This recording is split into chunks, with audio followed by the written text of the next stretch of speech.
नमस्कार दोस्तों। स्वागत करता हूं आपका आज की बड़ी खबरों में जो आपको जानना बेहद ज़रूरी है। तो चलिए बिना किसी देरी के नज़र डालते हैं आज की बड़ी खबरों पर। कानपुर में सराफा कारोबार से जुड़ा अहम फैसला सामने आया है। सुरक्षा कारणों का हवाला देते हुए ज्वेलर्स ने तय किया है कि बुर्का, मास्क या हेलमेट पहनकर आने वाले ग्राहकों को गहने नहीं बेचे जाएंगे। व्यापारियों का कहना है कि इससे चोरी और आपराधिक घटनाओं पर रोक लगेगी। महाराष्ट्र की राजनीति में जुबानी जंग तेज हो गई है। बीजेपी नेता ने राज ठाकरे के बयान पर पलटवार करते हुए कहा कि अगर हिम्मत है तो मेरा पैर काट दो। इस बयान के पीछे किस मुद्दे को लेकर विवाद है और राजनीतिक तापमान क्यों बढ़ा, यही अब चर्चा का विषय है। भारतीय वायुसेना में शामिल होने का सपना देखने वालों के लिए बड़ा मौका है। IAF अग्निवीर वायु रिक्रूटमेंट 2027 के तहत आवेदन प्रक्रिया शुरू हो गई है। अग्निवीर वायु योजना के जरिए युवा देश सेवा के साथ आधुनिक वायुसेना का हिस्सा बन सकते हैं। दिल्ली के उपराज्यपाल VK सक्सेना ने मुख्यमंत्री अरविंद केजरीवाल पर सीधा आरोप लगाया है। उन्होंने कहा कि शकूर बस्ती इलाके को लेकर केजरीवाल ने झूठा बयान दिया। इस बयान के बाद दिल्ली की राजनीति में नया विवाद खड़ा हो गया है। कन्नौज हादसे को लेकर प्रशासन ने सख्त कदम उठाया है। कंपनी के ठेकेदार रामविलास राय और संबंधित इंजीनियर के खिलाफ FIR दर्ज की गई है। जांच में लापरवाही के आरोप सामने आए हैं और मामले की गंभीरता को देखते हुए कार्रवाई तेज की गई है। दिल्ली बीजेपी ने विधानसभा चुनाव को लेकर एक और उम्मीदवार की घोषणा कर दी है। पार्टी ने मौजूदा विधायक मोहन सिंह बिष्ट को मुस्तफाबाद विधानसभा सीट से टिकट दिया है। इस फैसले को क्षेत्रीय समीकरणों से जोड़कर देखा जा रहा है। छत्तीसगढ़ के बीजापुर जिले में नक्सली हिंसा की खबर सामने आई है। IED ब्लास्ट की चपेट में आने से 2 पुलिसकर्मी घायल हो गए। सुरक्षा बलों ने इलाके में सर्च ऑपरेशन तेज कर दिया है और हालात पर लगातार नजर रखी जा रही है। दिल्ली की कालकाजी विधानसभा सीट से आम आदमी पार्टी की उम्मीदवार के तौर पर मुख्यमंत्री आतिशी कल नामांकन दाखिल करेंगी। इसे चुनावी रणनीति के लिहाज से अहम माना जा रहा है। पार्टी पूरी ताकत के साथ मैदान में उतरने की तैयारी में। दिल्ली भाजपा ने विधानसभा चुनाव को ध्यान में रखते हुए नया पोस्टर जारी किया है। पोस्टर के जरिए पार्टी ने अपने राजनीतिक संदेश और चुनावी मुद्दों को जनता तक पहुंचाने की कोशिश की है। इसे चुनाव प्रचार की शुरुआत के तौर पर देखा जा रहा है। पटना जिले में बढ़ती ठंड को देखते हुए प्रशासन ने बड़ा फैसला लिया है। कक्षा 8वीं तक के सभी स्कूलों की छुट्टियां 15 जनवरी तक बढ़ा दी गई हैं। बच्चों की सेहत और सुरक्षा को प्राथमिकता देते हुए यह आदेश जारी किया गया है। बांग्लादेश के विदेश मंत्रालय ने भारतीय उच्चायुक्त प्रणय वर्मा को तलब किया है। दोनों देशों के बीच हालिया घटनाक्रम को लेकर कूटनीतिक स्तर पर बातचीत हुई। इस कदम को भारत बांग्लादेश संबंधों में बड़ी संवेदनशीलता से जोड़कर जा रहा है।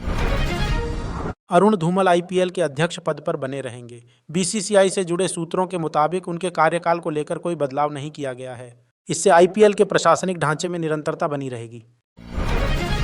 उत्तराखंड के पौड़ी जिले में बड़ा सड़क हादसा हुआ है। चलती बस अचानक अनियंत्रित होकर सड़क से करीब 100 मीटर नीचे गहरी खाई में पलट गई।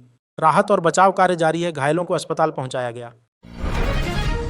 देहरादून में भाजपा सांसद अनुराग ठाकुर ने मुख्यमंत्री आवास पहुंचकर उत्तराखंड के मुख्यमंत्री पुष्कर सिंह धामी से शिष्टाचार भेंट की। इस मुलाकात को राजनीतिक के साथ साथ औपचारिक मुलाकात के तौर पर देखा जा रहा है। गाजियाबाद में भी ठंड का असर साफ दिख रहा है। जिला प्रशासन ने कक्षा 1 से 8 तक के सभी स्कूलों को 18 जनवरी तक बंद रखने का आदेश दिया है। DM के निर्देश के बाद अभिभावकों और छात्रों को राहत मिली। लालू प्रसाद यादव की पार्टी के एक सांसद का विवादित बयान सामने आया है। सवाल पूछे जाने पर सांसद ने कथित तौर पर यादव समाज को गंदी गालियां दी, जिसके बाद राजनीतिक हलकों में तीखी प्रतिक्रिया देखने को मिल रही है। भारतीय वायुसेना में शामिल होने का सुनहरा मौका सामने आया है। अग्निवीर वायु भर्ती के लिए आवेदन प्रक्रिया शुरू हो चुकी है। इच्छुक युवा निर्धारित समय सीमा के भीतर आवेदन कर देश सेवा का हिस्सा बन सकते हैं। ईरान में हिंसक प्रदर्शनों के बीच भारत सरकार ने वहां रह रहे भारतीय नागरिकों के लिए सख्त एडवाइजरी जारी की है। दूतावास ने भारतीयों से अपील की है कि वे बिना जरूरत घरों से बाहर न निकलें। बीजेपी प्रवक्ता गौरव भाटिया ने असदुद्दीन ओवैसी पर तीखा हमला बोला है। उन्होंने कहा कि ओवैसी बैरिस्टर कम और बैरिस्टर ज़्यादा हैं और वे वही आयतें पढ़ते हैं जो संविधान की भावना के खिलाफ जाती हैं। शिवसेना प्रवक्ता कृष्णा हेगड़े ने कांग्रेस पर हमला बोलते हुए कहा कि लाडली बहना योजना के खिलाफ कांग्रेस कोर्ट गई थी। उन्होंने आरोप लगाया कि कांग्रेस का रुख महिलाओं के हितों के खिलाफ रहा है। न्यूजीलैंड के ऑलराउंडर काइल जेमिसन ने विराट कोहली की बल्लेबाजी की जमकर तारीफ की है। जेमिसन ने कहा कि कोहली ऐसे स्तर पर खेलते हैं जहां बेहतरीन गेंदबाजी योजनाएं भी बेअसर हो जाती हैं। उत्तर प्रदेश के मुजफ्फरनगर में 2 नामों के फर्जी आधार कार्ड बरामद होने का मामला सामने आया है। पुलिस ने 3 संदिग्धों को गिरफ्तार किया है, जिनके पास हिंदू और मुस्लिम नाम के आधार कार्ड मिले। यूपी में बजरंग दल के एक नेता का विवादित बयान सामने आया है। थाने में आग लगाने की खुलेआम धमकी दिए जाने का वीडियो सामने आने के बाद पुलिस मामले की जांच में जुट गई है। भारी पुलिस बल की मौजूदगी में एक मजार पर बुलडोजर कार्रवाई देर शाम तक चलती रही। स्थिति को देखते हुए पोकलेन मशीन भी मंगानी पड़ी। पूरे इलाके में सुरक्षा व्यवस्था कड़ी कर दी गई है। राहुल गांधी कल कर्नाटक दौरे पर रहेंगे। इस दौरान वे सत्ता में चल रही खींचतान के बीच मुख्यमंत्री सिद्धारमैया और उप मुख्यमंत्री डीके शिवकुमार से मुलाकात करेंगे। राजनीतिक हलकों में इस दौरे को अहम माना जा रहा है। दिल्ली में 10वीं पास युवाओं के लिए अच्छी खबर है। एमटीएस के 714 पदों पर भर्ती निकली है। आवेदन प्रक्रिया जल्द बंद होने वाली है।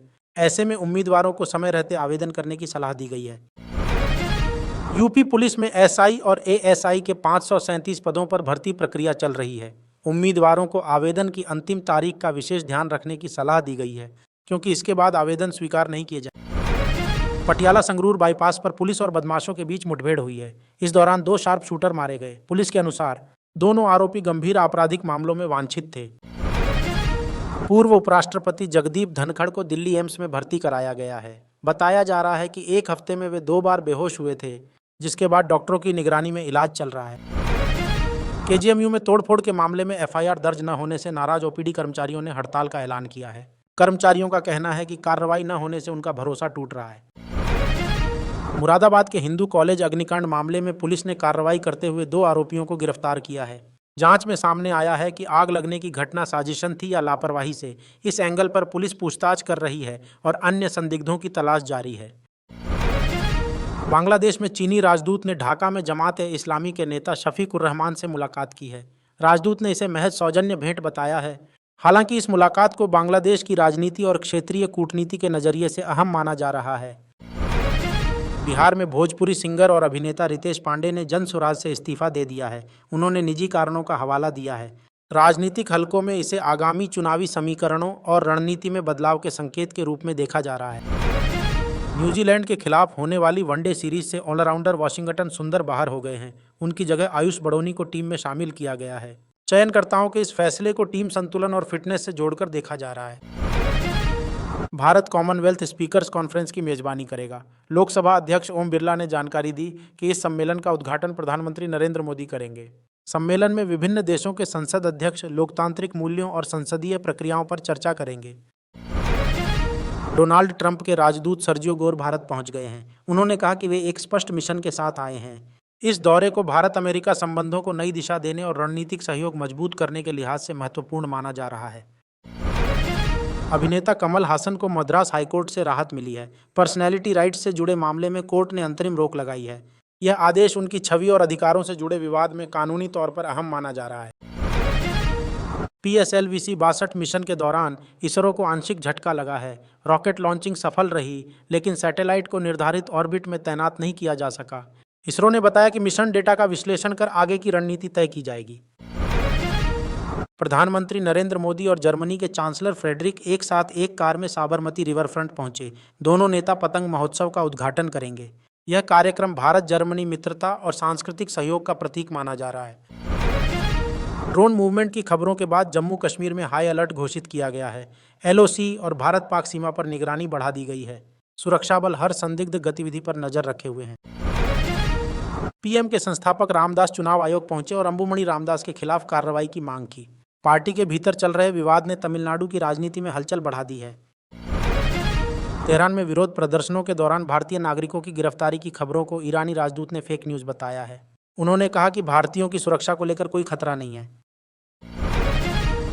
केंद्रीय मंत्री अश्विनी वैष्णव वाशिंगटन पहुंचे हैं। उनके दौरे को भारत अमेरिका के बीच तकनीक, निवेश और रणनीतिक सहयोग से जोड़कर देखा जा रहा है। प्रधानमंत्री नरेंद्र मोदी ने गांधीनगर में मेट्रो फेज 2 का उद्घाटन किया। इस परियोजना से शहर की कनेक्टिविटी बेहतर होने और ट्रैफिक दबाव कम होने की उम्मीद है।